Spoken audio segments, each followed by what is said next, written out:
La clase pasada habíamos dicho que en relatividad general se iba a usar una conexión llamada la conexión de Levi-Civita, que tiene la propiedad de ser la única conexión que es métrica por un lado. Esto significa que la derivada covariante del tensor métrico se anula en esa conexión, y cualquier conexión que se llame métrica tiene esa propiedad, pero además la conexión de Levi-Civita tiene la propiedad de tener torsión nula, y es la única conexión que tiene ambas propiedades. Los símbolos de Christoffel en esa conexión, esto es, las componentes de la conexión en base coordenada, son estos que están acá. Es decir, se obtienen derivando las componentes del tensor métrico. Depende de primeras derivadas de las componentes del tensor métrico. Para acordarnos la estructura, cómo entran los índices en esta expresión, bueno, veamos que el índice de arriba de la conexión está acá, y el segundo índice en esta inversa de la métrica es el índice que se va a contraer, es un índice mudo. Entonces está contraído acá y también acá. Los otros dos índices que etiquetan a los símbolos de Christoffel, entonces van a estar en los tres términos colocados de alguna manera, de todas las formas posibles, digamos. Entonces, en este caso aparece J, K, en el segundo término aparece K, J, y en el tercer término, que es el que tiene el signo opuesto, K y J aparecen etiquetando las componentes de la métrica, mientras que el índice mudo aparece derivando. Entonces, es fácil acordarse porque entonces el término que va con el signo opuesto es el que tiene el índice mudo derivando. En los otros dos, el índice mudo es etiqueta de las componentes de la métrica. Bueno, habíamos visto algunas propiedades que ocurrían cuando se usaba esta conexión. Bueno, en relación a cómo quedaban bueno, las derivadas de los tensores de tipo P0 totalmente antisimétricos. En fin, habíamos visto varias propiedades la clase pasada que tenían que ver precisamente con que la derivada covariante del tensor métrico se anulaba, y que por el hecho de anularse la torsión, entonces los símbolos de Christoffel eran simétricos en JK, como se ve acá también, ¿no? Que son simétricos en KJ. Bueno, hoy vamos a ver algunas propiedades más que surgen de usar la conexión de Levi-Civita. En particular, cómo queda el teorema de Gauss, el teorema de la divergencia, cómo quedan las propiedades del tensor de Riemann, que vamos a necesitar conocer para construir la relatividad general. Porque, bueno, de las propiedades que ya hemos estudiado para el tensor de Riemann, ahora van a surgir algunas propiedades adicionales porque no tenemos una conexión arbitraria, sino que tenemos esta conexión. Así que comencemos con la forma que va a tomar el teorema de Gauss cuando usemos la conexión de Levi-Civita. El teorema de Gauss lo conocemos de esta manera. Recuerden que ómega era una n-forma que definía un volumen en la variedad. Ahora ya sabemos que podemos usar el volumen métrico. Y del otro lado, alfa era una n-1 forma que tenía la siguiente propiedad. Si n es una 1 forma normal al borde de la región de integración, esto es una 1 forma que se anula sobre cualquier vector tangente al borde, ¿no? Bueno, entonces, estos eran los personajes que estaban acá, tanto el n, estas son las componentes de la 1 forma n, y esta otra n-1 forma alfa que servía para completar el volumen, que en nuestro caso, como digo, será el volumen métrico. Y en el volumen métrico también sabemos que lo que llamamos la divergencia de un vector B respecto de una n forma de volumen ómega, y en este caso el volumen métrico, bueno, si es el volumen métrico queda escrita de esta manera. Lo que queremos ahora utilizar es, por un lado, el hecho de que hemos demostrado la clase pasada que si usamos la conexión de Levi-Civita, esta divergencia que proviene de usar el volumen métrico coincide con la contracción de la derivada covariante a secas del vector B. Coincide con esta cantidad que está acá. Así que por el lado del primer miembro del teorema de Gauss vamos a reemplazar esta cantidad. Y por el lado del segundo miembro vamos a tratar de trabajar un poquito la expresión a ver a dónde llegamos. Entonces vamos a considerar una carta tal que en esa carta el borde de la región de integración quede identificado por que la primera de las coordenadas de la carta es constante.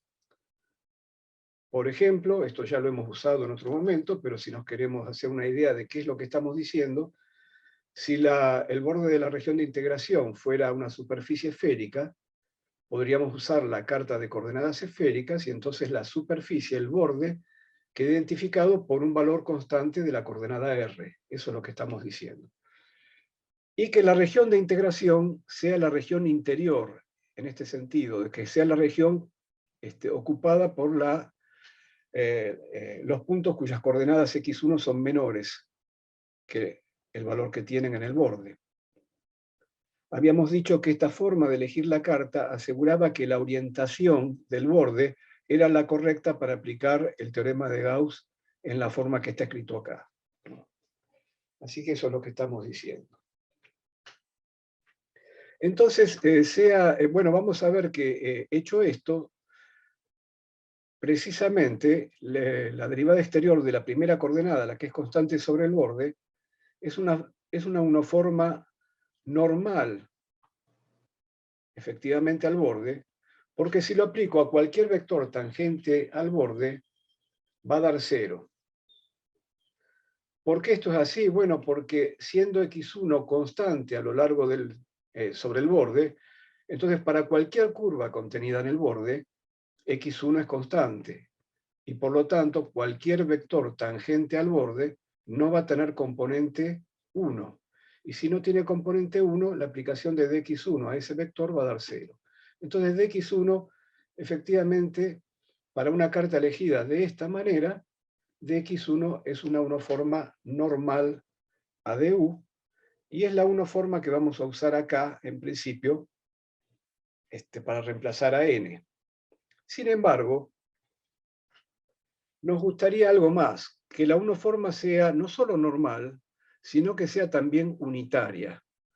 Esto es algo que podemos definir ahora, porque tenemos el tensor métrico para medir la norma de los vectores, y tenemos la métrica inversa para medir la norma de las uniformas. Entonces podemos elegir una uniforma que sea no solo normal, sino que también sea unitaria. ¿Y cómo vamos a hacer eso? Primero le vamos a calcular la norma al cuadrado, a la uniforma de x1, que sería tomar la métrica inversa, que espera dos uniformas para dar un número.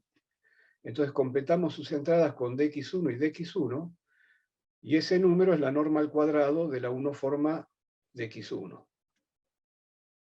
Claro, como dx1 es parte de la base coordenada del cotangente, automáticamente, si completo con elementos de la base coordenada, lo que obtengo son las componentes del tensor G inverso, en este caso, en la base coordenada.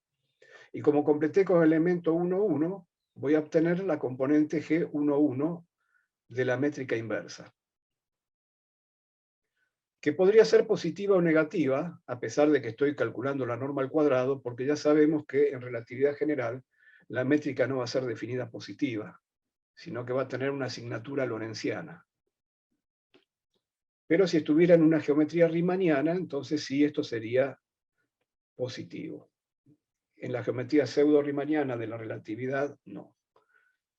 Podría ser positivo o negativo de acuerdo al carácter que tenga esta uniforma, si es temporal, si es espacial. Entonces, bueno, para normalizar la forma normal, para hacerla unitaria, lo que hago es dividirla por la norma. Entonces divido por G11 a la 1 medio. Entonces por eso está acá este factor. Y ahora sí, entonces voy a usar a este personaje como la 1 forma n, que está acá y que está también acá, en el miembro de la derecha del teorema de Gauss.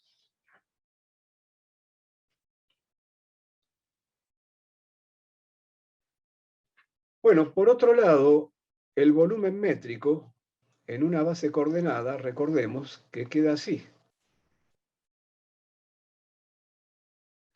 Entonces, reemplazando dx1 acá por la 1 forma n multiplicada por G11 a la 1 medio, entonces me queda esto que está acá. Y ya saqué el n, y todo lo que viene después sería el alfa. Ahora, voy a elegir las coordenadas, y esto siempre lo puedo hacer, de tal forma que las coordenadas x2, x3, xn, que están sobre la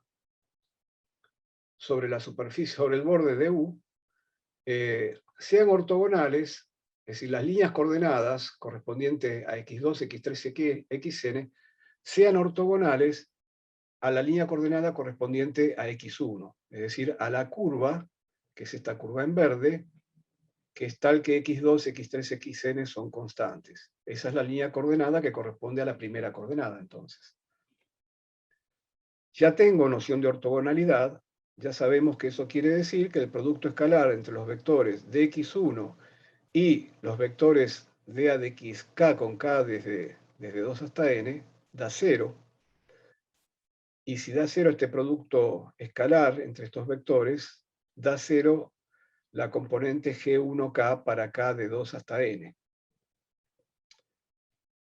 Esta elección de coordenadas siempre la puedo hacer así, siempre puedo construir una carta de esta manera, lo que me asegura es que las componentes del tensor métrico en esa carta son diagonales por bloques, porque lo que he hecho es eliminar la parte 1K con K desde 2 hasta N, y por lo tanto también la parte K1, porque el tensor métrico es simétrico. Entonces, a la parte donde los índices van desde 2 hasta n, la llamo h.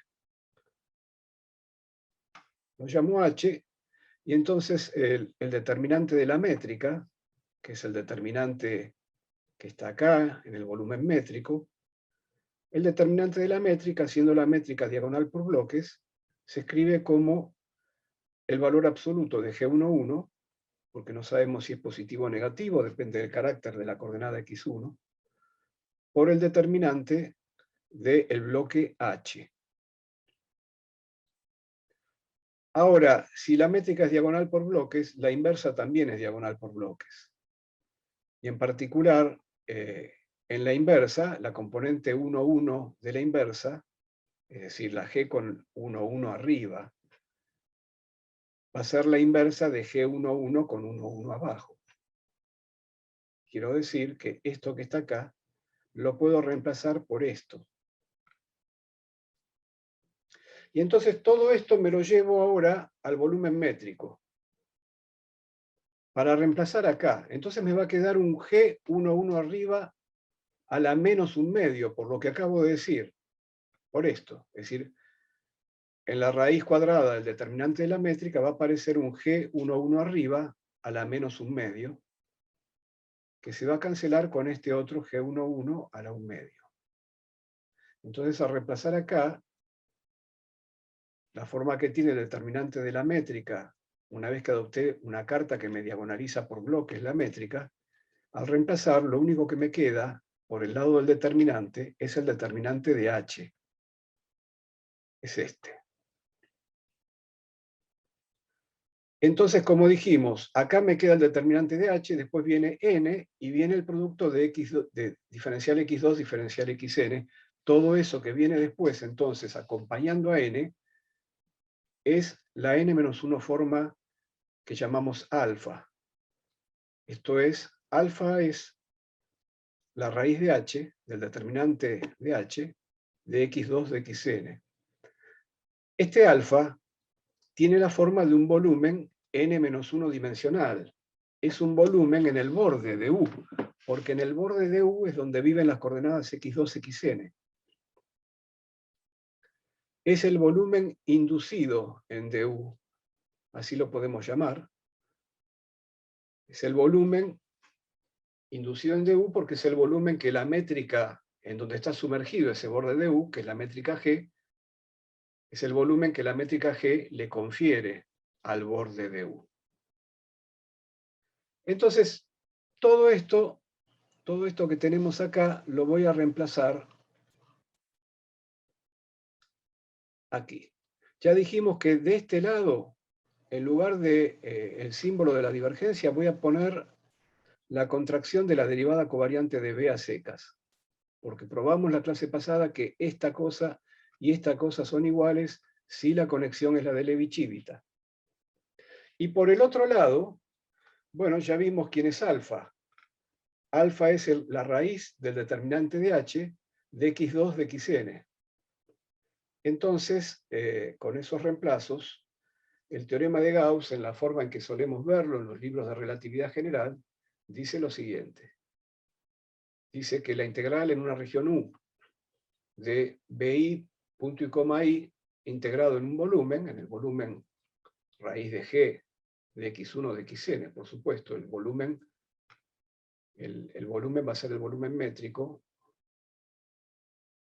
bueno, que no lo tenemos escrito, en algún lado estaba escrito, acá, el volumen métrico, entonces a la izquierda ponemos esto. A todo esto lo reemplacé, lo llamé diferencial B. Este diferencial B acá implica la raíz de G de x1 de xn. Y del otro lado lo que me quedó es la contracción de BI con NI. El NI lo metía dentro de este objeto. Este objeto, diferencial sigma I, es NI diferencial sigma. ¿Y quién es diferencial sigma? El volumen inducido en el borde. Diferencial sigma es raíz del determinante de h de x2 de xn. Muy bien, entonces, esta es la forma del teorema de Gauss que usamos en relatividad general, porque estamos aprovechando que la conexión es de Levi-Civita, y por otro lado, el segundo miembro lo estamos expresando en términos del volumen inducido. Vamos a ver qué le pasa al tensor de Riemann en la conexión de Levi-Civita. Bueno, es cuestión de reemplazar la expresión de los símbolos de Christoffel. Recuerden que el tensor de Riemann tenía, por un lado, derivadas de los símbolos de Christoffel.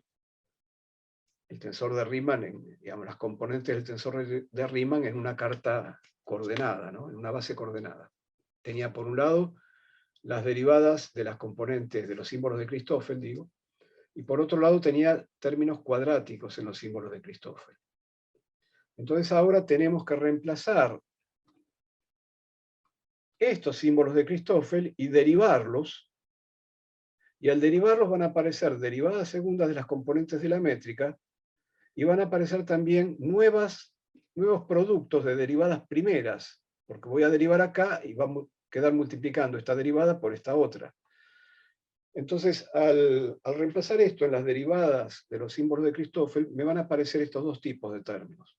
Algunos con derivadas segundas de la métrica y otros con productos de derivadas primeras de la métrica, que se van a juntar con los términos que ya estaban, con productos de símbolos de Christoffel entre sí. Entonces, en ambos casos, ya sea porque estoy derivando acá, como porque ya tenía productos de símbolos de Christoffel entre sí, me van a aparecer entonces una nueva cantidad de productos de símbolos de Christoffel. En resumen, si hacemos toda la cuenta, estos son los términos que tienen derivadas segundas de la métrica, y estos son los términos con productos de símbolos de Christoffel, es decir, con productos de derivadas primeras de la métrica.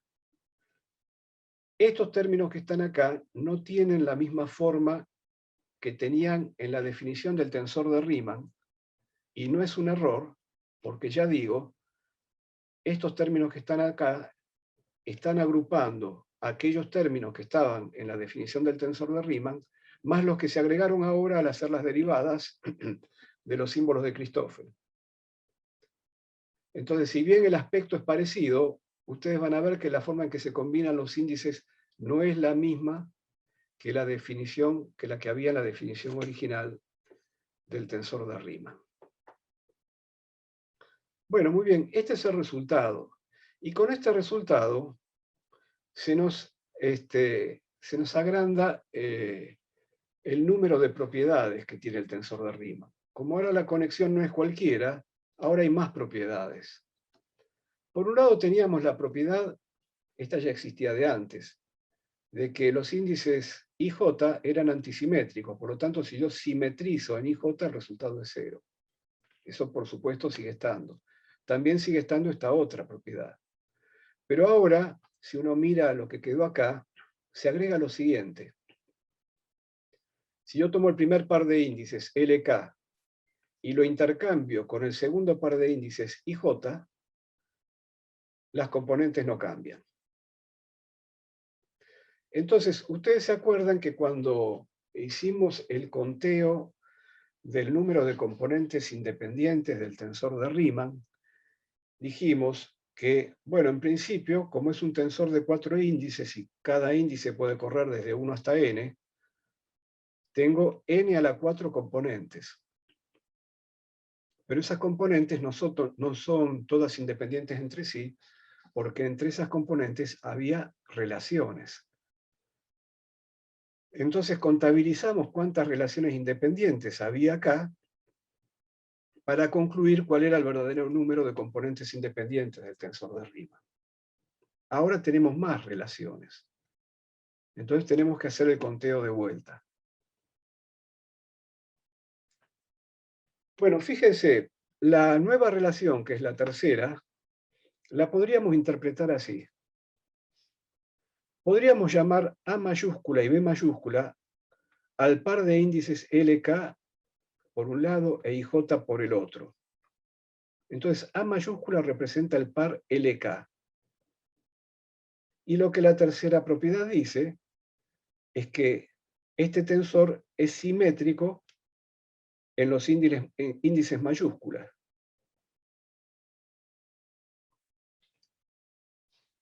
Es decir, cada índice mayúscula representa un par de índices antisimétricos, porque IJ es antisimétrico y como son intercambiables IJ y LK, LK también es antisimétrico. Cada índice mayúscula representa un par de índices antisimétricos, pero a su vez las componentes del tensor de Riemann son simétricas ante el intercambio de índices mayúsculas. Entonces, ¿cuántos valores puede tomar un índice mayúscula, el A o el B, teniendo en cuenta que representan un par de índices antisimétricos? Entonces, ¿cuántos índices IJ distintos puede tomar con IJ variando desde 1 hasta n? Y entendiendo que si elijo el 1, 2, es lo mismo que elegir el 2, 1, es la misma elección, porque ya sé lo que pasa cuando intercambio 1 con 2. Es decir, ¿cuántas bolitas diferentes puedo sacar de una bolsa que tiene n bolitas? ¿Cuántos pares de bolitas diferentes puedo sacar?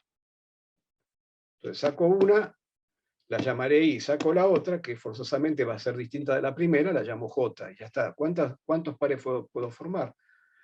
Bueno, es el combinatorio N2, y eso va a dar esto que está acá.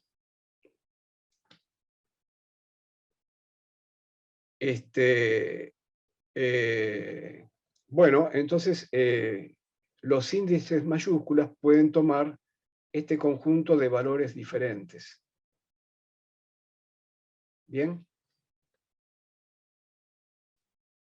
Bueno, ahora, la propiedad 3 dice entonces que hay simetría entre índices mayúsculas. Por lo tanto, ¿cuántas componentes independientes tiene un tensor de dos índices simétricos? Y bueno, en ese caso, el número de componentes independientes de un tensor de dos índices simétricos es este número. 1/2 de n grande por n grande más 1, donde n grande es la cantidad de valores que puede tomar cada índice.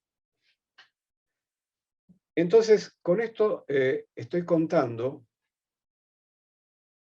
cuántas ecuaciones hay contenidas en la propiedad 3. Hay contenida esta cantidad de ecuaciones donde n grande toma este valor. Bueno, vamos a la propiedad 2. ¿Cuántas ecuaciones había contenidas en la propiedad 2? Bueno, ya habíamos hecho esa cuenta. Sin embargo, ahora surge una novedad. Resulta que la propiedad 2 constituye una condición adicional, en este caso, solo si los 4 índices son diferentes. ¿Cómo? La propiedad 2 obliga solamente a K y J a ser diferentes. De L no dice nada. Sin embargo, veamos lo que pasa.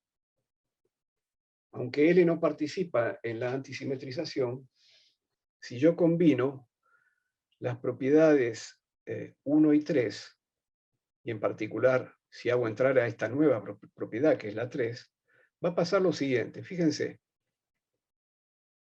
la antisimetrización de estos tres índices, habíamos dicho que se escribía combinando estos tres términos y dividiendo por 3, por eso está este 3 acá.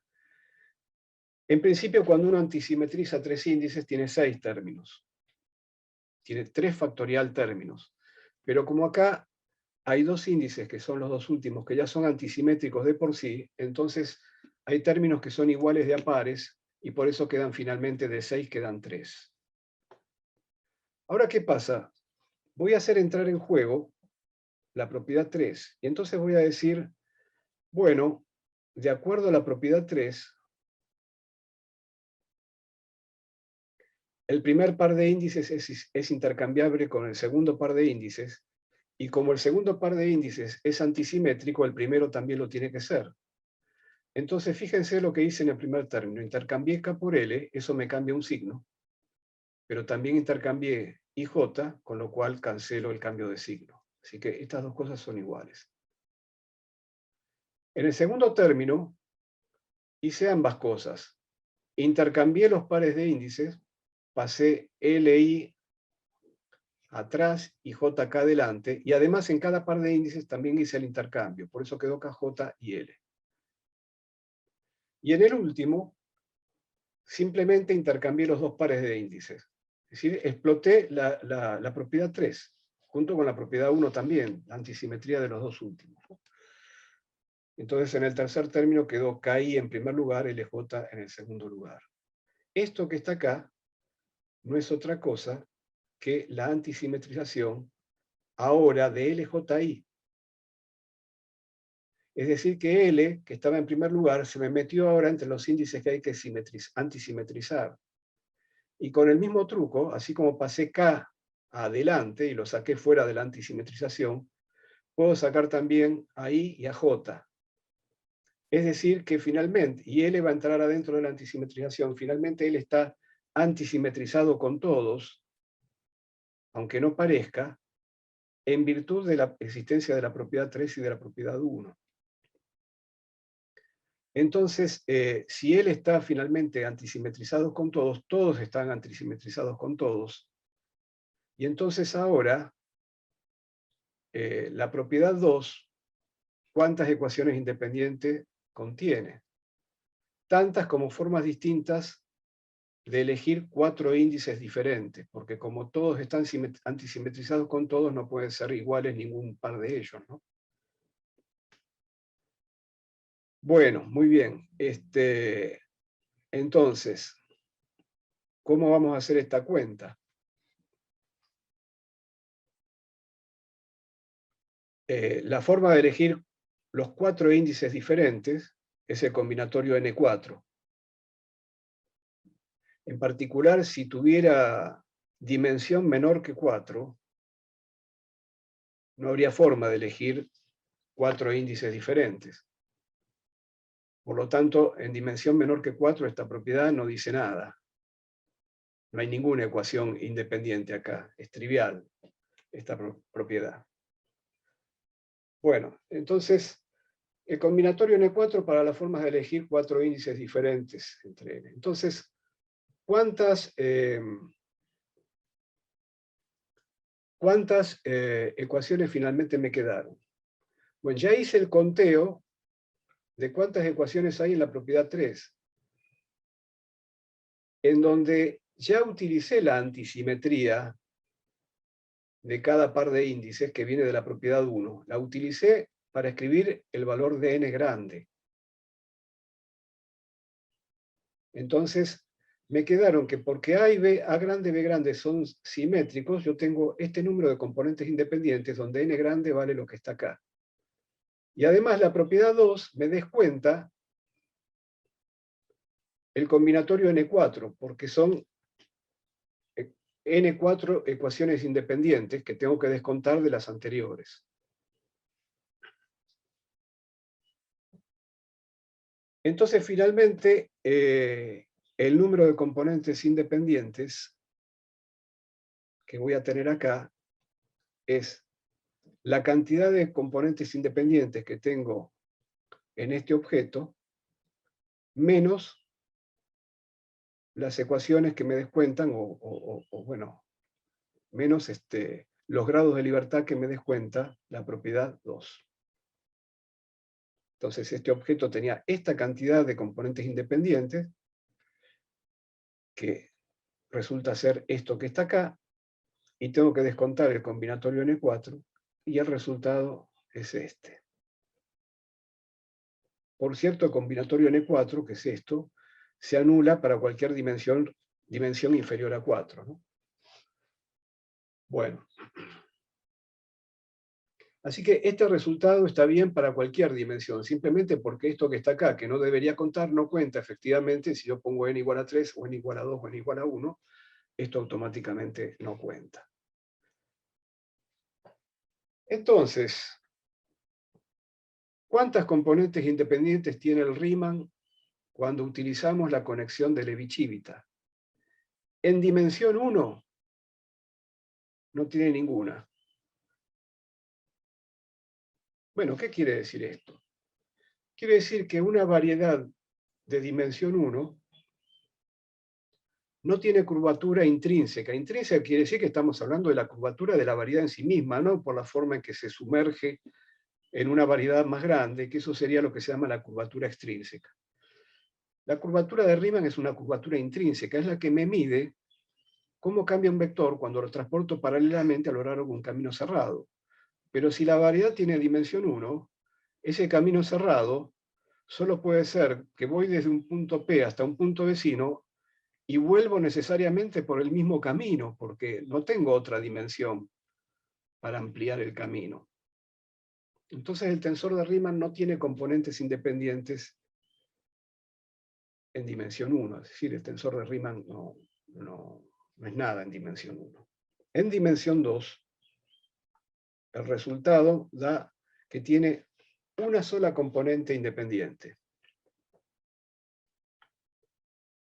Esa única componente independiente de las variedades de dimensión 2 es lo que Gauss había estudiado como la curvatura de una superficie que se sumergía en un espacio euclidiano de 3 dimensiones. Y es lo que se llamaba, es decir, Gauss las estaba viendo como una curvatura extrínseca por sumergir una superficie en una geometría euclidiana de una dimensión más grande. Pero nosotros estamos viendo esta única componente independiente que tiene el tensor de Riemann en una variedad de dimensión 2 como una curvatura interna, intrínseca, pero coincide con esa curvatura de Gauss que se suele llamar K y que en particular es igual a menos la componente 1, 2, 1, 2 del tensor de Riemann dividido el determinante de la métrica. El resto de las componentes del tensor de Riemann se obtienen a partir de esta, usando las propiedades, y eso es todo. En dimensión 3, el tensor de Riemann va a tener 6 componentes independientes. Ahora, 6 componentes independientes va a tener también el tensor de Ricci, que habíamos visto como contracción del tensor de Riemann. Enseguida lo vamos a repasar. Enseguida lo vamos a repasar y además, por las propiedades que acabamos de ver, el tensor de Ricci con la conexión de Levi-Civita va a ser simétrico. Entonces, un tensor simétrico en un espacio de dimensión 3, es decir, un tensor de 3×3 simétrico, tiene 6 componentes independientes. Igual que el Riemann, quiere decir que el Ricci y el Riemann, en dimensión 3, tienen el mismo número de componentes independientes. En otras palabras, como el Ricci surge de una contracción del Riemann, si en dimensión 3 ambos tensores tienen el mismo número de componentes independientes, eso quiere decir que toda la información del Riemann está contenida en el Ricci. Es una propiedad de la curvatura en dimensión 3. Ahora, ya en dimensión 4, que es la dimensión que nos va a interesar a nosotros, eso cambia. El tensor de Riemann va a tener 20 componentes independientes, mientras que el Ricci, por ser un tensor simétrico de 4×4, va a tener 10 componentes independientes. Entonces el Riemann va a tener el doble de componentes independientes que el Ricci. Bueno, como estábamos diciendo, el Ricci estaba definido con esta contracción del tensor de Riemann. Pero ahora hemos visto que intercambiar los dos primeros índices, para lo cual tenemos que bajar este índice antes de hacer el intercambio, pero sabemos que el primer par de índices es intercambiable con el segundo. Y eso va a querer decir que el Ricci IK es igual al Ricci KI. El tensor de Ricci es simétrico, como estábamos diciendo, gracias a las propiedades del Riemann que surgen cuando la conexión es la de Levi-Civita. Más aún, hay una forma de escribir el Ricci que no suele aparecer en la mayoría de los textos, está en el texto de Landau y Lifshitz, en el volumen 2, el volumen de teoría de campos, que tiene varios capítulos de relatividad general. La primera parte es de electromagnetismo, la segunda es de relatividad general. Está esta forma de escribir el Ricci, que puede ser útil en algunos casos. Bueno, finalmente se define el escalar de curvatura como la traza del Ricci. Tanto el Ricci como el escalar de curvatura van a aparecer la clase que viene cuando escribamos las ecuaciones de Einstein. Así que vamos presentando los personajes que participan en esas ecuaciones. Ya que estábamos diciendo que el tensor de Riemann tiene, bueno, en dimensión 2 y en dimensión 3, este número pequeño de componentes independientes, vale la pena decir también entonces que, así como en dimensión 3 hay tantas componentes independientes en el Riemann como en el Ricci, por lo tanto el Riemann se puede escribir en términos del Ricci, en dimensión 2, como el Riemann tiene una sola componente independiente, el Riemann se va a poder escribir en términos del escalar de curvatura, que es la traza del Ricci. Y esas dos expresiones son las que están acá. En dimensión 2, esto es el Riemann escrito en términos del escalar de curvatura. Y en dimensión 3, esto es el Riemann escrito en términos del Ricci y el escalar de curvatura.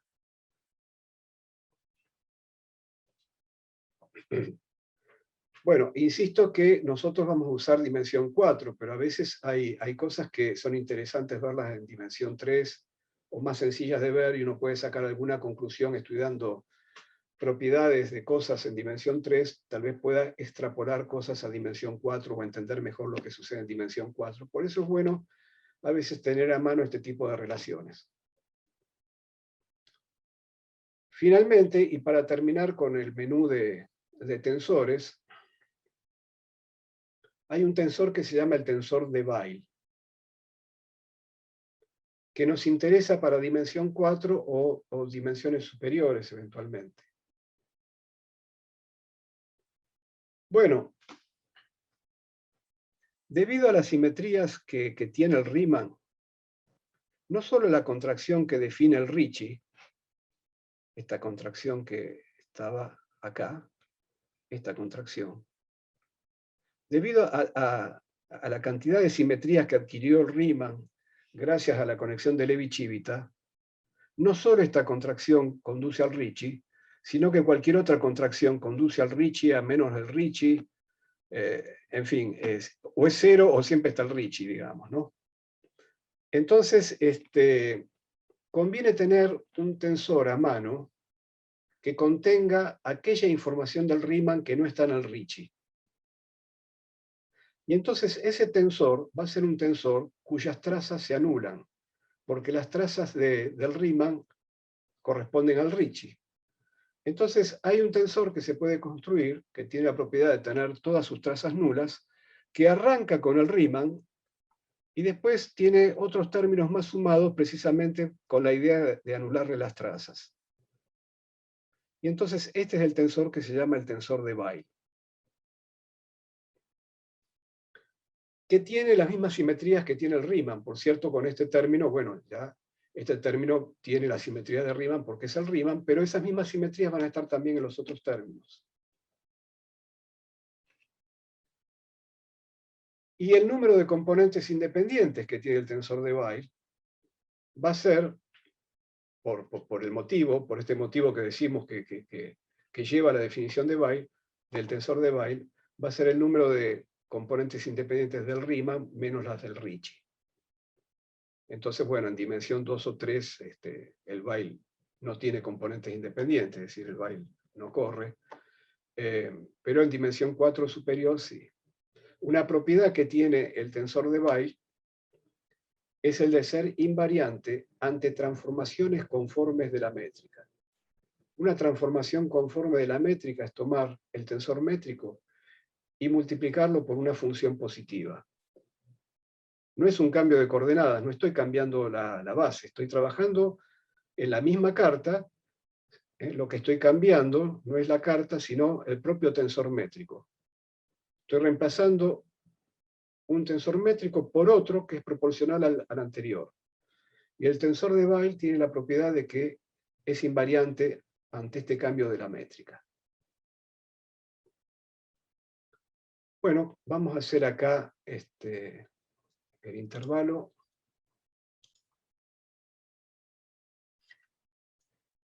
Bueno, dijimos hace un rato que la clase que viene vamos a presentar las ecuaciones de Einstein, que son las ecuaciones que van a gobernar la curvatura del espacio-tiempo, y que en esas ecuaciones aparecen combinados el tensor de Ricci y el escalar de curvatura, y aparecen combinados de esta manera que vemos acá, así que a este tensor se lo suele llamar el tensor de Einstein.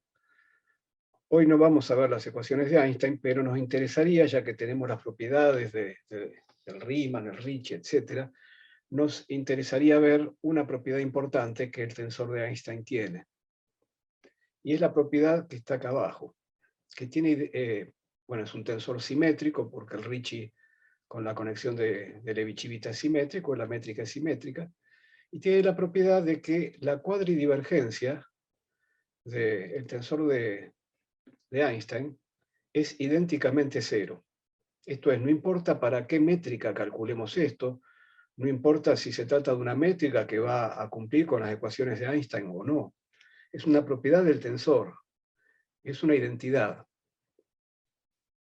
Como el tensor es simétrico, tampoco importa si es el primer índice el que está arriba o es el segundo índice el que está arriba para hacer esta contracción. Y esta propiedad la vamos a demostrar. Vamos a partir de una propiedad que habíamos visto en su momento cuando definimos el tensor de Riemann, que era la identidad de Bianchi. Una propiedad que tenía que ver precisamente con las derivadas covariantes del tensor de Riemann. Era esta propiedad que está acá. Bueno, lo que voy a hacer es contraer los índices LI en los tres términos. En el primer término, si lo hago, aparece el tensor de Ricci. Aparece el tensor de Ricci KJ, porque precisamente si contraigo el primer índice con el tercero, eso me da el Ricci. Entonces aparece el Ricci, punto y coma, M. En el segundo término, bueno, no, porque estoy contrayendo con el índice I, que en este caso es el índice de derivación. Entonces aparece esto que está acá. Y en el último término, bueno, ¿qué ocurre? Puedo decir, los dos últimos índices del Riemann son antisimétricos, así que si los intercambio, cambia el signo. Y entonces cuando contraiga L con I,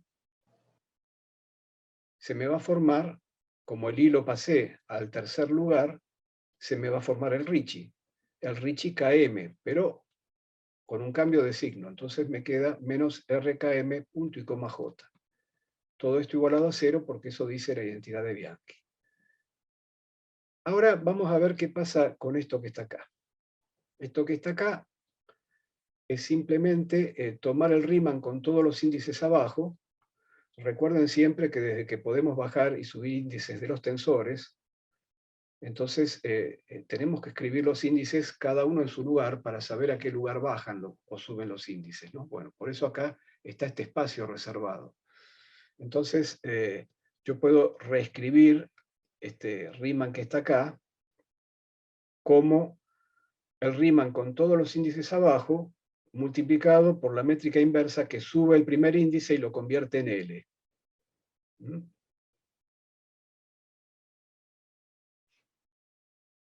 Bueno, por otra parte, puedo usar las propiedades para decir, bueno, N y K los puedo intercambiar, eso me cambia un signo, pero si al mismo tiempo intercambio J y M, cancelo el cambio de signo. Tengo esto que está acá.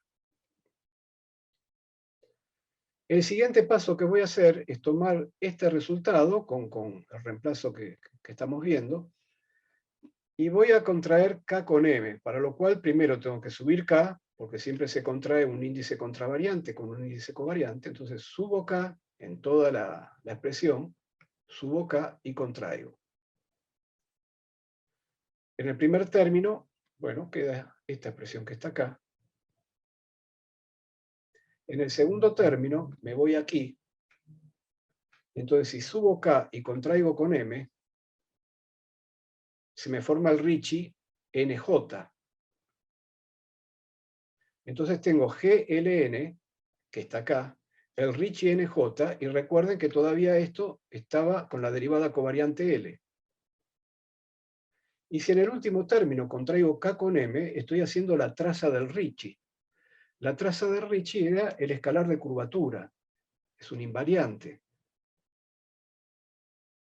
Porque están todos los índices contraídos, un invariante que llamamos escalar de curvatura e indicamos con la letra R. Entonces queda R, punto y coma J, o R, J, como quieran, porque cuando se trata de un escalar, una cero forma, da lo mismo punto y coma que coma. Bueno, entonces este segundo término, fíjense, multiplicar por la métrica inversa, ¿qué hace? Sube el n y lo convierte en L. L acá es un índice mudo, que lo puedo llamar K. Entonces, acá tengo dos términos iguales. Tengo dos veces RKJ, punto y coma K, igualado a R, J, o R, punto y coma J, como quieran. Bueno, pero esto precisamente lo que me dice es que si yo paso el 2 dividiendo, si paso este restando, si el coma J lo escribo como la delta de Kronecker KJ contraído con R, K, y recordamos que la delta de Kronecker KJ es también el G con K arriba y J abajo, entonces esto que está acá es la anulación de la derivada covariante de esto que está acá. Es decir, subo el índice I, al subir el índice I se forma la delta de Kronecker acá, punto y coma I, o subo el J y punto y coma J, lo que quieran, punto y coma, es decir, si subo el I hago punto y coma ahí, pero es un índice mudo, ¿no? Es lo mismo que tener el K que tenemos aquí. Bueno, entonces esa propiedad que se nos suele llamar, bueno, la propiedad de conservación automática, es una propiedad que tiene el tensor de Einstein, y que es una propiedad que finalmente guió a Einstein a escribir sus ecuaciones. Al principio hizo varios intentos de relacionar la geometría del espacio-tiempo con la distribución de energía y materia en el espacio-tiempo, y finalmente él se dio cuenta que esta era una propiedad importante. La clase que viene vamos a ahondar un poco sobre esa cuestión. Y entonces con esa propiedad él llegó a la conclusión de cuáles debían ser las ecuaciones dinámicas para la geometría. Bueno, vamos a hacer un resumen de los postulados de la relatividad general, de los cuales ya venimos hablando en las clases anteriores, para dar una idea de para qué nos iban a servir cada uno de los personajes geométricos que iban apareciendo. Pero bueno, en primer lugar, la relatividad general postula que el espacio-tiempo es una variedad diferenciable de 4 dimensiones, dotada de una métrica con signatura lorentziana, es decir, es una geometría pseudo-riemanniana,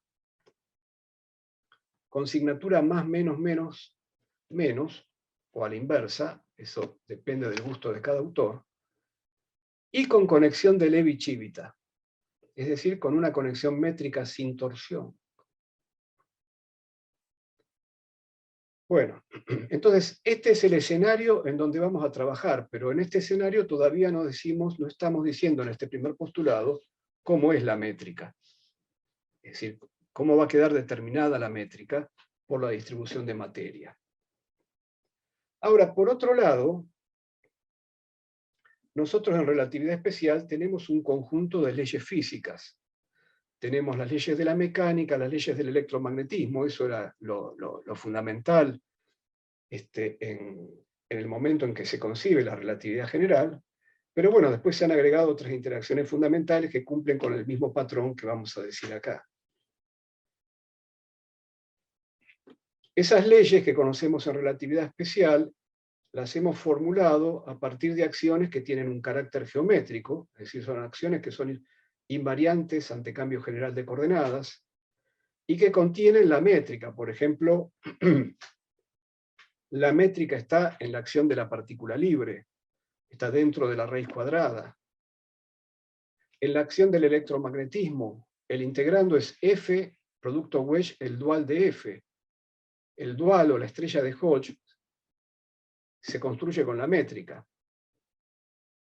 Claro, mientras estamos en relatividad especial, la métrica es la métrica de la geometría plana del espacio-tiempo de Minkowski, que eventualmente, si no usamos coordenadas cartesianas, que es lo que usamos siempre, bueno, las componentes de la métrica tendrán otro valor en otra carta, pero la geometría del espacio-tiempo de Minkowski es una geometría plana, tiene curvatura de Riemann igual a 0, todas las componentes de Riemann se anulan, no hay curvatura ahí, y bueno, esa propiedad es lo que define esa geometría. Por más que cambiemos de carta, las componentes del tensor métrico serán diferentes, pero el Riemann va a seguir siendo 0. En relatividad general lo que decimos es que para incluir los efectos del campo gravitatorio inercial, será suficiente que esa métrica, que está en los principios variacionales de las leyes fundamentales de la física que conocemos en relatividad especial, no esté dada de antemano, como ocurre en relatividad especial, sino que sea una métrica a determinar por la distribución de energía y materia en el universo. Acá se nos mete la idea de Mach, esa idea de que, en definitiva, si la métrica es simple en un sistema de referencia, es porque ese sistema de referencia tiene alguna relación privilegiada con el resto de con la materia, con la distribución de materia en el universo. Y no porque tenga una relación privilegiada con el espacio absoluto de Newton, ¿no? Entonces, tenemos que tener dentro de las leyes de la física un personaje que se relacione con la distribución de energía y materia del universo Y que entonces, si en un punto, en un evento del espacio-tiempo, elegimos la carta más simple, bueno, entonces automáticamente la ley física quedará más simple en esa carta. Pero esa carta es buena, es privilegiada, no por su relación con el espacio absoluto, sino por su relación con la distribución de materia en el universo. Pero sabemos que dentro de la métrica están los efectos gravitatorios inerciales. Por ejemplo, hemos visto que dentro de la componente 0,0 de la métrica en una situación estática, va a tener que estar en el límite de campo débil el potencial gravitatorio newtoniano. Entonces, las componentes de la métrica representan potenciales gravitatorios inerciales. Bueno, entonces, la clase pasada estuvimos notando al final de la clase que si yo en esas acciones que ya conocemos del electromagnetismo o de la mecánica, reemplazo la métrica por una métrica general, las ecuaciones dinámicas que resultan tienen la misma forma que conocemos en relatividad especial, pero con la derivada común reemplazada por derivada covariante. Entonces, en ese reemplazo, que ocurre cuando pasamos de relatividad especial a relatividad general, porque esa va a ser la regla para construir las leyes de la física que ya conocíamos en relatividad especial, construirlas en relatividad general. Simplemente la regla es, cambie la derivada común por la derivada covariante. Pero esa regla, ¿de dónde salió? Salió de que simplemente en aquellas acciones geométricamente escritas en relatividad especial, pensábamos que la métrica ya no era la métrica de Minkowski, sino que es una métrica general a determinar, y entonces la variación de la acción me llevaba automáticamente a leyes donde la forma de la ley era la misma de relatividad especial, pero con las derivadas comunes reemplazadas por derivadas covariantes de la conexión de Levi-Civita, no cualquier derivada covariante. Entonces, este es el contenido de esta suerte de segundo postulado. El contenido dice, vea, las acciones que ya conocemos siguen sirviendo. No hay que agregarle nada más. Solamente interpretar el significado de esa métrica que está ahí. Y ustedes dirán, ¿y qué más podríamos agregarle a esas acciones? Bueno, atención, porque cuando pasamos a relatividad general aparecen cosas que en relatividad especial no están. Acabamos de decir, el tensor de Riemann es cero en relatividad especial. Entonces, podríamos pensar, ¿por qué no?, que a esas acciones que ya conocemos habría que agregarles términos de acoplamiento al tensor de Riemann, que de todos modos cuando regresáramos a la relatividad especial esos términos se anularían y por eso no los veíamos en relatividad especial. Bueno, lo que estamos diciendo en esta suerte de postulado es que no hay acoplamiento con la curvatura. Esto es lo que se llama el acoplamiento mínimo con el campo gravitatorio inercial. No hay nuevos términos en la acción. Esto es importante porque de esto depende la validez del principio de equivalencia. La idea de que en cada evento existen cartas localmente inerciales donde se anula localmente la conexión y por lo tanto las leyes quedan como en relatividad especial. Las derivadas covariantes, si se anula localmente la conexión, localmente quedan como derivadas comunes. Entonces, esos son los sistemas que tienen derecho a llamarse sistemas localmente inerciales. Pero son sistemas determinados por la distribución de materia en el universo que va a determinar la propia forma de la métrica. Ahora, si yo agregara acoplamientos con la curvatura, por más que cambie de carta, la curvatura no se va a anular. Cambiarán sus componentes. Y entonces nunca recuperaría en una carta privilegiada, entre comillas, en una carta localmente inercial, no podría encontrar una carta localmente inercial donde se recuperase la forma que tienen las ecuaciones en relatividad especial. Porque la curvatura seguiría estando allí. Yo puedo anular la conexión, gracias a que no hay torsión, pero no podría anular la curvatura. Entonces, por esto se habla de que el acoplamiento en relatividad general entre los campos de materia y de radiación, como el campo electromagnético, es mínimo. El acoplamiento al campo gravitatorio inercial es mínimo. Se realiza solamente a través de la forma de la métrica en la acción, o equivalentemente a través del cambio de derivadas comunes por derivadas covariantes de la conexión de Levi-Civita en las ecuaciones dinámicas. No hay nada más que aparezca en las ecuaciones dinámicas que no sea ese cambio de derivada común por derivada covariante. Bueno, en tercer lugar, a las leyes que ya conocemos en relatividad especial y para las cuales tenemos este método de traducción a la relatividad general, habrá que agregarle, como venimos diciendo, un conjunto de ecuaciones dinámicas para el propio campo gravitatorio inercial. Esto es un conjunto de ecuaciones dinámicas para la métrica, para la geometría del espacio-tiempo.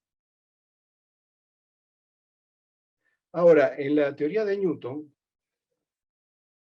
el potencial gravitatorio de Newton es una única función, la función que llamábamos phi, está determinado por la densidad de materia en el espacio. Bueno, entonces algo así va a tener que pasar en las ecuaciones de Einstein que enunciaremos la clase que viene, para la relación entre la geometría y la distribución de materia.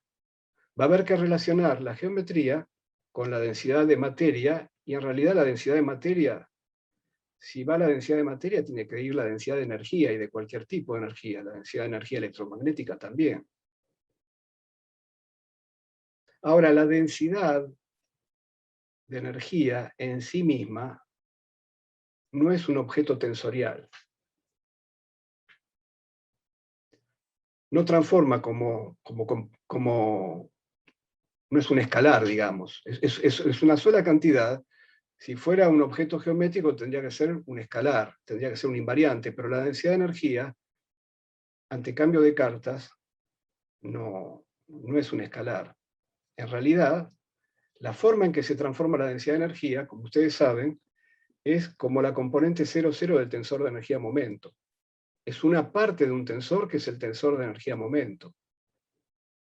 Entonces, si Newton relacionaba el potencial gravitatorio con la densidad de materia, con la densidad de masa, en relatividad, la traducción de esa relación es que la geometría del espacio-tiempo se tiene que relacionar con el tensor de energía-momento de los campos de materia y radiación, como veremos la clase que viene. La clase que viene vamos a hacer un repaso de qué es un tensor de energía-momento en general. Ustedes han practicado ya, por ejemplo, con el tensor de energía-momento del campo electromagnético, pero en general, cuál es el significado de un tensor de energía-momento, y entonces cómo debería entrar en las ecuaciones de Einstein, y cómo se relaciona eso con la conservación automática del tensor de Einstein.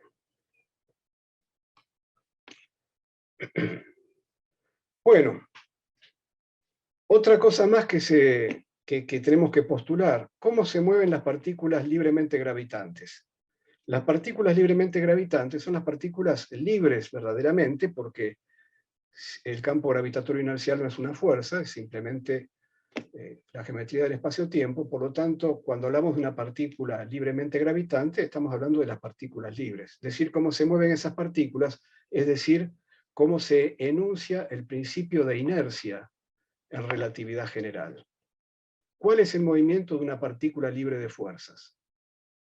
Bueno, ya hemos visto que si mantenemos la acción de la partícula libre solamente reemplazando la métrica por una métrica más general, lo que sucede al variar la acción es que se obtienen las ecuaciones de la geodésica que correspondan a esa métrica. Por lo tanto, las partículas libres de fuerza, las partículas libremente gravitantes, describen geodésicas temporales del espacio-tiempo. Dijimos la clase pasada también que si una geodésica es temporal en un punto, lo es en cualquier punto. Esa propiedad salía de que la conexión era métrica y que valía la regla de Leibniz, bueno, para el producto escalar. Bien. ¿Y cómo se mueven los rayos de luz? Bueno, del mismo modo los rayos de luz van a describir geodésicas del espacio-tiempo, pero geodésicas nulas. Y van a formar de esa manera los conos de luz de cada evento del espacio-tiempo. Y de esa manera, igual que en relatividad especial, el espacio-tiempo va a adquirir una estructura causal, que nos va a decir cuáles son los eventos que pueden estar causalmente relacionados y cuáles son los pares de eventos que de ninguna manera pueden tener conexión causal. Bueno, diciendo esto sobre el movimiento de las partículas libremente gravitantes, vamos a ver si podemos juntar esto con lo que sabemos de campo débil desde las primeras clases, cuando analizamos el principio de equivalencia, a ver si lo podemos juntar para encontrar el movimiento de una partícula libremente gravitante en la aproximación de campo débil y ver si efectivamente ese movimiento, que es la geodésica, como dijimos, tiene algo que ver con el movimiento de una partícula en un campo gravitatorio newtoniano según la mecánica clásica, porque ese límite lo tenemos que recuperar. Entonces, lo que habíamos dicho en las primeras clases era que si Φ era un potencial gravitatorio newtoniano estático, ese Φ debía aparecer en la estructura de la métrica, en particular en la componente G00 de la métrica, para poder reproducir el corrimiento al rojo gravitatorio que resultaba del principio de equivalencia. Y debería aparecer en el límite de campo débil de esta forma. Es decir, en ausencia de potencial gravitatorio, G00 vale 1, es el G00 de la métrica de Minkowski, pero en presencia de un campo gravitatorio débil, este G00 tendría que tomar este valor para poder tener el efecto del corrimiento al rojo gravitatorio. ¿Qué significa campo débil? Significa que este término es despreciable frente a 1, muy, muy pequeño frente a 1. Es decir, significa esto. Bueno, vamos a ver que en una métrica de campo débil podemos recuperar el movimiento newtoniano de una partícula en un campo gravitatorio de la mecánica clásica. Entonces, como queremos comparar con la mecánica clásica, forzosamente vamos a hablar de partículas que se mueven de manera no relativista. Entonces, no solo el campo va a ser débil, no solo vamos a tener esta propiedad, sino que el movimiento va a ser no relativista. ¿Qué quiere decir que el campo sea débil y qué quiere decir que el movimiento sea no relativista? En general, cuando hablamos en relatividad general de un campo gravitatorio inercial débil, estamos queriendo decir que existe una carta donde la métrica es aproximadamente la de Minkowski, que se aparta ligeramente de la de Minkowski, porque ya sabemos que esos apartamientos son los potenciales gravitatorios. Entonces queremos que esos apartamientos sean débiles. Por otro lado, que el movimiento sea no relativista significa que los desplazamientos espaciales, aquí el índice alfa corre desde 1 hasta 3, son mucho menores que las variaciones temporales sobre la línea de universo de las partículas. Es decir, que la velocidad sea pequeña, ¿no? Si paso el de x0 acá abajo, que la velocidad sea x0 es c por t, así que es que de x alfa de t sea mucho menor que c. Eso es lo que estamos diciendo. Entonces, como estos desplazamientos son pequeños, lo que vamos a hacer en la acción de la partícula, que combina g y j con dx y dxj, la parte espacial, como estos desplazamientos ya son pequeños, la parte espacial, el g alfa beta, lo vamos a aproximar directamente por los valores minkowskianos. Porque este g alfa beta va a estar multiplicado por dx alfa y dx beta. Entonces directamente, como ya los dx alfa son pequeños, para el g usamos el valor minkowskiano.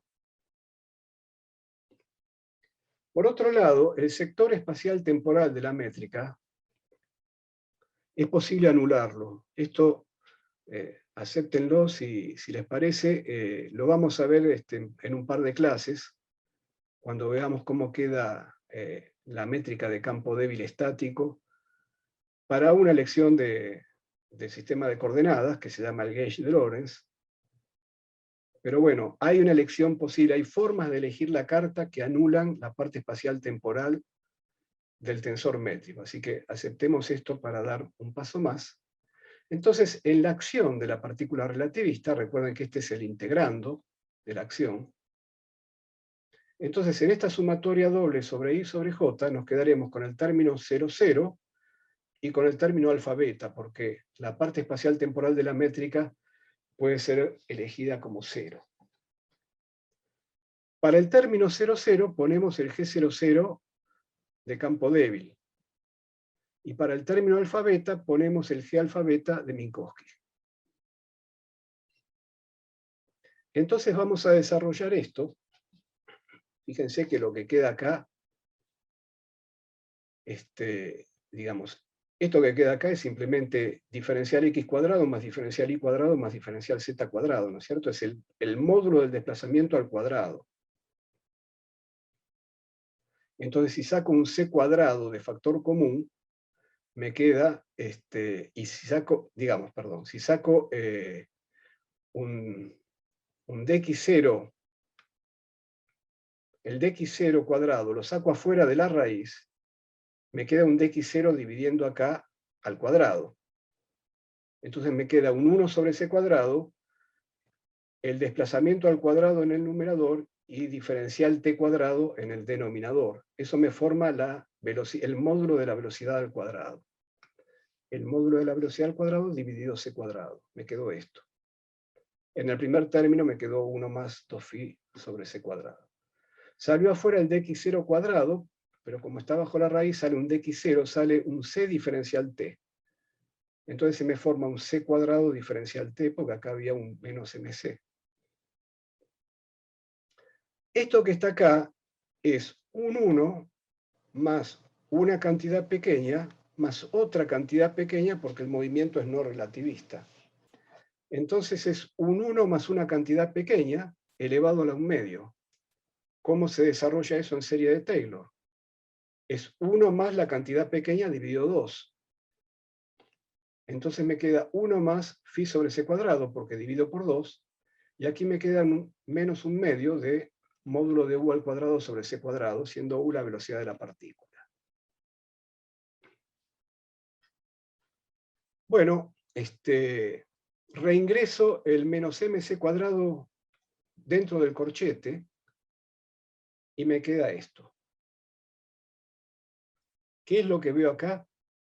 Lo que veo acá es que en la aproximación de campo débil y movimiento no relativista, el integrando de la acción de la partícula libre,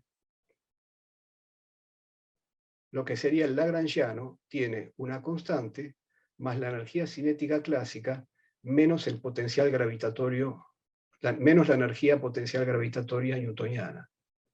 Es el lagrangiano clásico más una constante.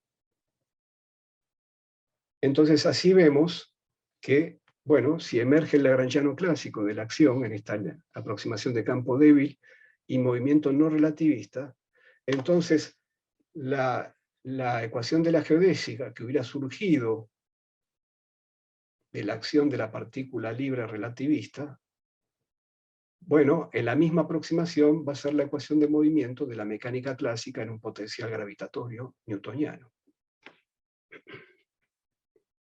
Perfecto. Por otro lado, la clase pasada habíamos mencionado algo sobre el teorema de Noether, ¿no? Habíamos dicho, bueno, el teorema de Noether conduce a que si la métrica no depende de alguna de las coordenadas, entonces se conserva la correspondiente componente del covector energía-cantidad de movimiento. Entonces, en el caso de un potencial gravitatorio estático, que así es como lo pensamos en la gravedad de Newton, en realidad, ¿no? Siempre lo pensamos como estático, independiente del tiempo. Entonces, bueno, si este phi no depende del tiempo, si estamos dentro de esta misma aproximación, o si el tensor métrico no dependiera del tiempo, bueno, tenemos la conservación de P sub 0, y lo que queremos ver es que como P sub 0 es la componente temporal del covector energía-cantidad de movimiento, en el límite de campo débil y de movimiento no relativista, la conservación de P sub 0 tendría que corresponder a la conservación de la energía mecánica, donde la energía mecánica debería ser la energía cinética más la energía potencial gravitatoria newtoniana en ese límite. Vamos a ver que eso también ocurre. Entonces, la cantidad que se conserva es esta que está acá. Es la componente cero covariante de la energía momento. Entonces tengo que bajar el índice a PJ, lo bajo con la métrica y quedarme con la componente cero. P supra J es la masa por la derivada de XJ respecto de tau, por la cuadrivelocidad. Y bueno, acá ¿qué digo? Tengo que sumar sobre J. G0 alfa dijimos que vale 0. Me queda G00. Entonces, el único término de esta sumatoria sobre J es el término para J igual a 0. Me queda esto. Donde G00 es esta cantidad.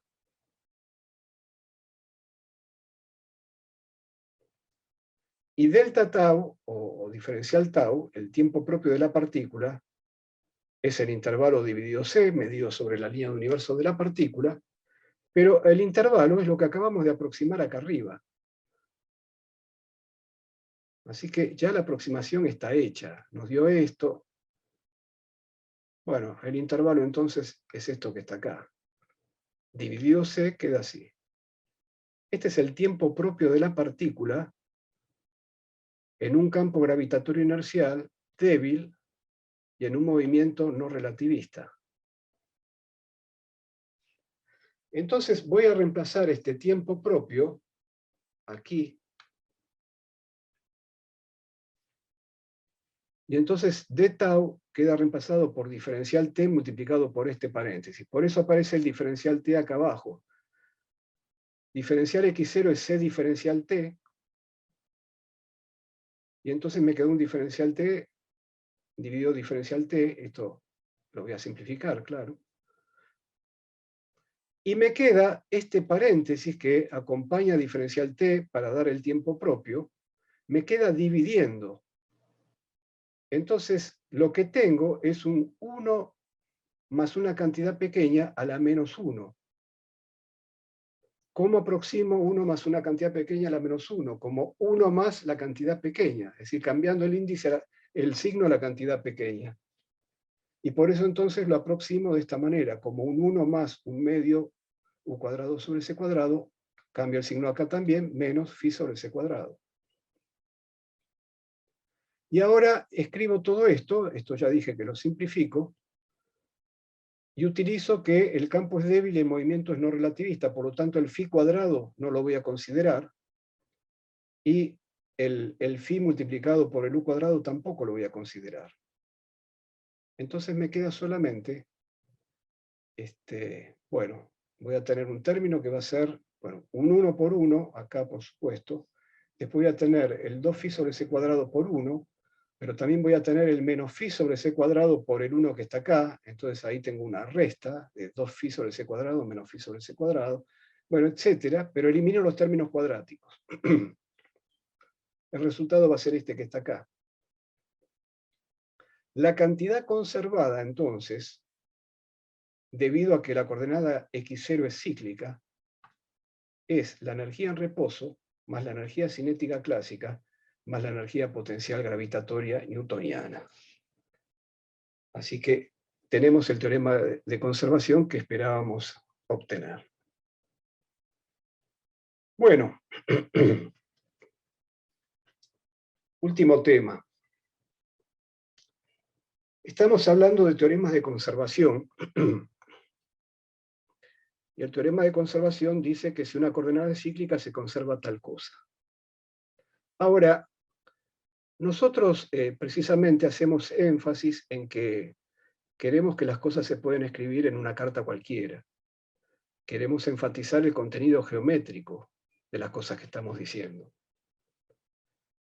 Y bueno, si estamos dispuestos a usar cartas arbitrarias, basar el teorema de conservación en que una coordenada sea cíclica es un poco pobre, porque si yo hago un cambio de coordenada cualquiera, bueno, una coordenada que era cíclica en el lagrangiano, cuando la mezcle con las otras coordenadas, bueno, voy a perder entonces esa propiedad.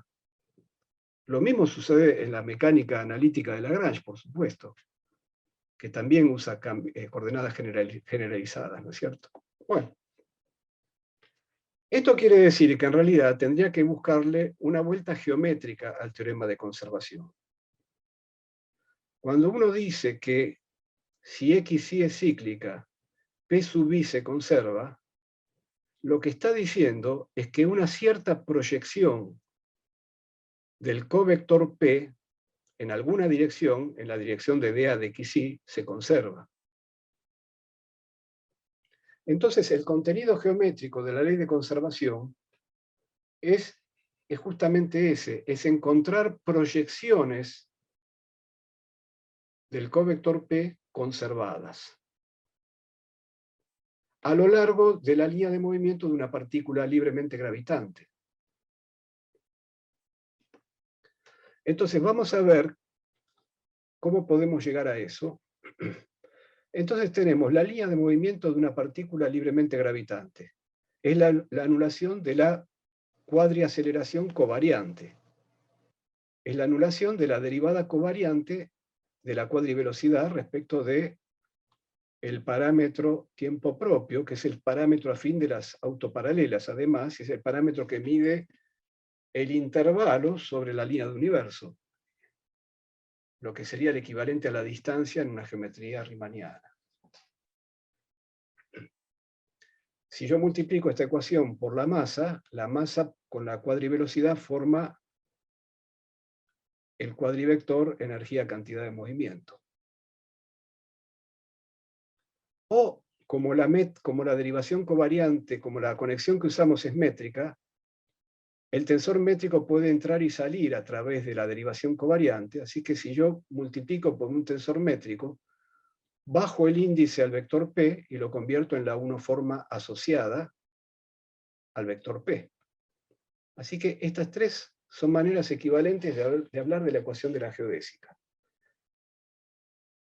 de la ecuación de movimiento de la partícula libremente gravitante. Entonces, me voy a preguntar si bajo algunas circunstancias puede ser que se conserve a lo largo de ese movimiento la proyección de P sobre algún vector. Bueno, acá lo escribí así, pero lo podría escribir al revés, con el índice de P abajo y el índice de B arriba, por cierto. Es el mismo resultado. Bueno, entonces si yo quiero investigar si esta cantidad, que es un escalar, se conserva a lo largo del movimiento de la partícula, lo que quiero investigar entonces es si la derivada de este escalar a lo largo de la línea de universo da cero o no. Entonces uso la regla de Leibniz. Entonces digo, bueno, esto es lo mismo que esto es lo mismo en realidad que el producto vectorial, perdón, que el producto escalar entre P y B, así que estoy usando la regla de Leibniz para el producto escalar. Entonces me queda el producto escalar de la derivada de P con B en primer lugar. Pero la derivada de P es cero. Ese término ya no está. En el segundo término me queda el producto escalar de P con la derivada de la forma B a lo largo de la línea del universo. Y esa derivada se puede escribir contrayendo el tensor derivada covariante a secas de la forma B, que es la socia del vector B, y para derivarlo a lo largo de la línea de universo, proyecto la derivada covariante a secas, la proyecto en la dirección de la línea de universo. Entonces, ¿qué me queda? Este objeto que usé acá para proyectar no es ni más ni menos que la cuadrivelocidad de la partícula. Este objeto que está acá es la masa por la cuadrivelocidad de la partícula. Es decir, que estoy contrayendo esta derivada covariante a secas con un objeto que es simétrico en IK. Por lo tanto, solo sobrevive la parte simétrica de la derivada covariante a secas. Entonces, ¿a qué resultado llegué? Que para que una proyección de P en la dirección de algún vector se conserve a lo largo de la línea de universo de la partícula libremente gravitante, el vector tiene que tener la propiedad de que la parte simétrica de su derivada covariante se anule.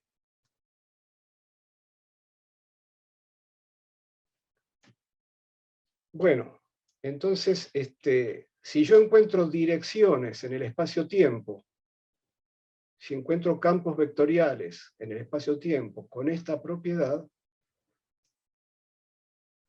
voy a tener entonces una ley de conservación para el movimiento de la partícula. Por cada vector que encuentre, voy a tener una ley de conservación. Los vectores que tienen esta propiedad se llaman vectores de Killing. Ahora, las leyes de conservación provenían de simetrías, ¿no es cierto? ¿Y dónde está acá la simetría? Porque acá la simetría no la veo. Cuando decíamos, si la coordenada XY es cíclica en la métrica, bueno, entonces la métrica tiene una simetría. Si yo me muevo en XY, la métrica no se entera. Entonces, esto que está acá es muy geométrico, pero ¿dónde quedó la simetría? Bueno, vamos a ver dónde quedó la simetría.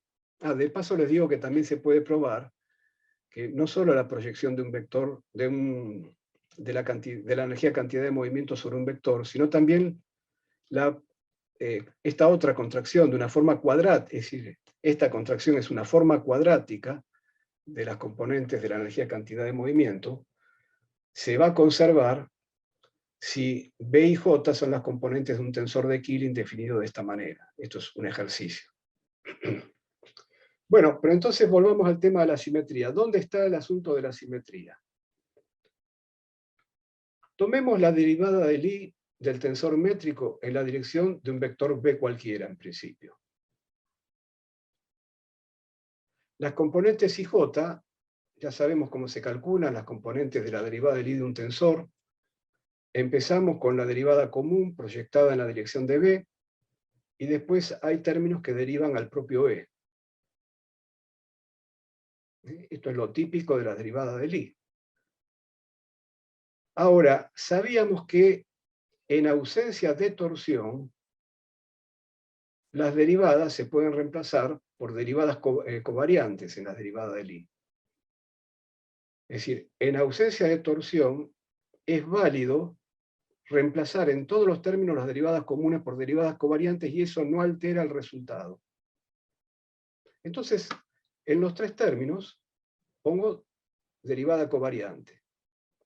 Ahora, la colección de Levi-Civita, que es la que usamos en relatividad general, no solo tiene la propiedad de ser sin torsión, sino también la propiedad de ser métrica.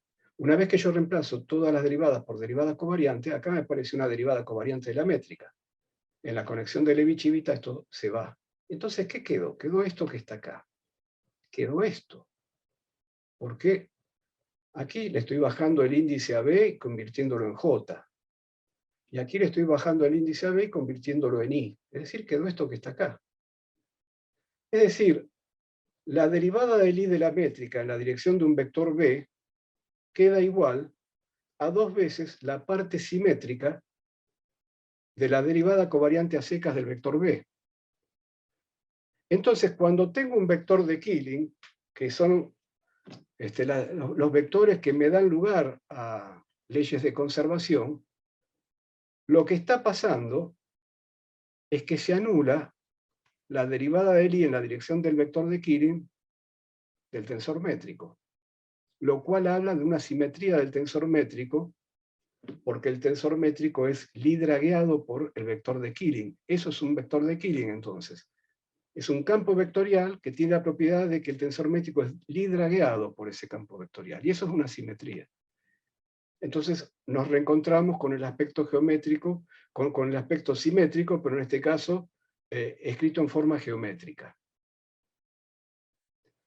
Entonces, si B es un vector de Killing, quiere decir que la métrica tiene una simetría ante B. Es Lie dragueada por B. Y eso da lugar, para cada vector B, a una ley de conservación en el movimiento de partícula libremente gravitante. Bueno, finalizamos entonces hoy.